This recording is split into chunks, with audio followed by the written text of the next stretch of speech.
शान्ताकारं भुजगशयनं पद्मनाभं सुरेशं विश्वाधारं गगनसदृशं मेघं वर्णं शुभांगं लक्ष्मीर्कान्तं कमलनयनं योगिर्विद्यानगम्यं वन्देर्विष्णोर्भवभयहरं सर्वलोकैकनाथं शशंखचक्रं सकिरीटकुण्डलं सपीतवस्त्रं सरसीहृक्षणं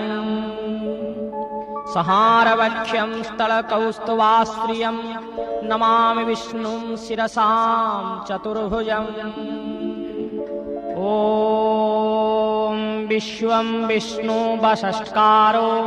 भूतभव्यो भवत्प्रभु भूतकृतभूतभवो भावो भूतात्मा भूतभावनः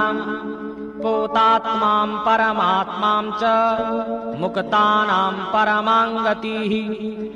अव्ययः पुरुषो साक्षी क्षत्रज्ञोऽक्षर एव च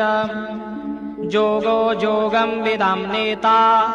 प्रधानं पुरुषेश्वरः नारसिंहः वपुः श्रीमान् केशवः पुरुषोत्तमः सर्वः सर्वः शिवस्ताणु भूताधिनिधरं वयः